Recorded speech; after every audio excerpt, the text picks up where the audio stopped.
ప్రజలాడు ప్రభువైన యేసు నామములో అందరి కొందరులు దేవుని వాక్యంలో నుంచి కీర్తనలు 145 అధ్యాయం 9 వచనం. యెహోవా అందరికీ ఉపకారి, ఆయన కనికరములు ఆయన సమస్త కార్యముల మీద ఉన్నవి.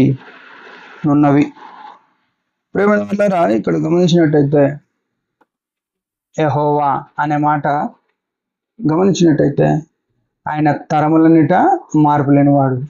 మలాకి 3:6లో చూస్తే యెహోవానైన నేను మార్పు లేనివాడను అని చెప్పినాడు. ఈ మార్పు లేని దేవుని యొక్క లక్షణం ఏందని అంటే ఇర్మియా గ్రంథంలో చూస్తే 17:9లో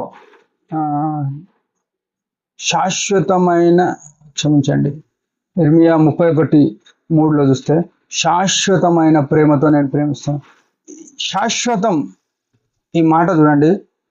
శాశ్వతం అంటే అర్థం ఏంటంటే ఎవ్వరు ఎన్ని తీర్లు మారినా నేను మారను అని చెప్తున్నది. శాశ్వతం అంతే, అది ఉండిపోతుంది. ఈ మాట ఎక్కడ పనిచేస్తుందంటే ఆయన ప్రేమ శాశ్వతం ఎక్కడ కనబడుతుందంటే మనుషులందరూ గొర్రెల వల్ల తప్పిపోయినప్పుడు ఆయన సిలువలో ప్రాణం ఇచ్చడం ద్వారా తన ప్రేమ శాశ్వతము అని సర్వమానవాళికి అర్థం చేసుకోవాలి. ఎందుకంటే ఆయన ఎవరికైనా యేసుప్రభుని అంగీకరించినా అంగీకరించకపోయినా మనుషులందరి పట్ల ఆయన కనికరముతో ఈ లోకానికి వచ్చినాడు. ఇక్కడ అదే ఉంది, సమస్త కార్యముల మీద కనికరం ఉంది ఆయనకు. ఎందుకంటే ప్రతి మనుష్యుడు తక్కువైనాడు, పాపంలో పడినాడు. అందరిని రక్షించడానికి ఆయన కనికర పూర్ణుడుగా ఈ లోకానికి దిగివచ్చి సర్వ మానవాళి పాపము సిలువలో భరించినాడు. ఎంత మంచి దేవుడు కదా. ఆయన అందరికీ ఉపకారి. ఎవ్వరు ఆయన దగ్గరికి రాకముందే, ఎవరు ఆయనను వెతకకముందే, ఎవరు వచ్చి నువ్వు నాకు రక్షణ ఇయ్యి అని అడగకముందే ఆయన అందరి కొరకు, సమస్త మానవాళి కొరకు ఉపకారి అయి సిలువలో ప్రాణం పెట్టేసినాడు. కీర్తన 49:9లో వారి ప్రాణ విమోచన ధనము బహు గొప్పది, అది ఎన్నటికీ తీరకట. అంటే శాశ్వతం, దాన్ని ఎవరు తీర్చలేనిది, దానికి ఎవరు సమము కానే కారు. ఎంత గొప్ప ప్రణాళిక, ఎంత గొప్ప ప్రేమ యేసు ప్రభువుకు మానవుల మీద ఉంది. అది మనం ఆయన మహిమను చూపించేదిగా ఉంది. రెండో విషయం చూస్తే ఆయన కనికరము ఆయన సమస్త కార్యముల మీద ఉన్నది. ఆయన కార్యములు ఏంటివి అని ఆలోచన చేయగలిగితే సమస్త కనికరము, ఆయన కనికరములు సమస్త కార్యముల మీద ఉన్నవి. ఆయన కార్యములు ఎట్లున్నాయంటే మనుషులను ఆయన తయారు చేయడం, మనుషులను సృజించడం. ఆయన చేతులతో మనుషులను సృజించి ఆయన కనికర పడుతూ వచ్చినాడు. తప్పిపోయిన మానవుడు ఆదామవ్వలు తప్పిపోయినారు. ఆదికాండం 3:9 చూస్తే యేసు ప్రభు నాకు అనిపించింది ఏంటంటే ఈ దేవుడు చల్లబూట ప్రతిరోజు వచ్చి మాట్లాడే దేవుడు కదా. వారిని ఆదామా అని పిలిచినాడు. మొట్టమొదట పిలువగానే ఆదాము ఎదురుగా రాకుండా ఎక్కడున్నావు ఆదామా, నువ్వు ఎక్కడున్నావు అన్నాడు. ఈ దేవుని యొక్క కనికరం చూడండి. ఆయన కనికరం ఎంత మంచిదంటే ఆదాము పండు తిన్నట్టే తెలుసు, ఆదాము దాక్కున్నట్టుగానే తెలుసు, కానీ అవకాశం ఇస్తున్నాడు.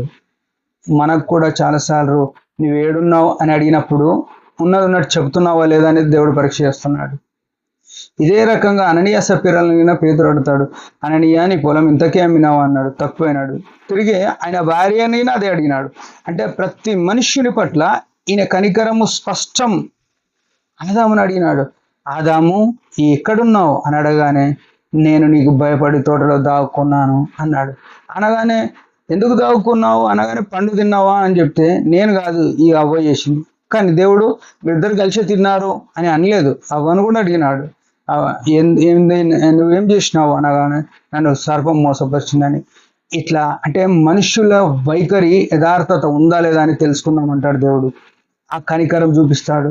ఆ యథార్థత కనపరచకపోతే మనం శిక్ష పాత్రులం అవుతాం.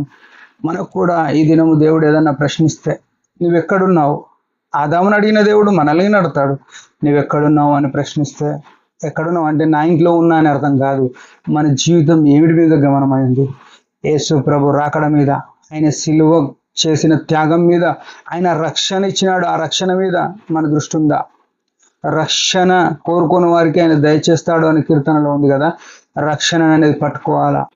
నీకు కలిగినదని జాగ్రత్తగా పట్టుకో, జార విడిచేదేమో జాగ్రత్త పడు అని పత్రికల అపొస్తలులు పని చెప్తాడు.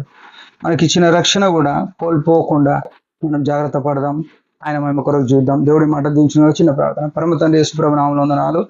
నమ్మదగిన దేవుడు, భూపతులకు అధిపతివి, నీ ఇచ్చిన రక్షణ, నీ సమస్త కార్యములు, నీ ఉపకార బుద్ధిని బట్టి స్తుతిస్తూ నామయాత్రలో నీ ఆత్మచేత నడిపించి బలపరచమని యేసు నామములో ప్రార్థిస్తున్నాం తండ్రి. ఆమేన్. మీరందరి పరిచయం గురించి భారంగా ప్రార్థించారు. Praise the lord.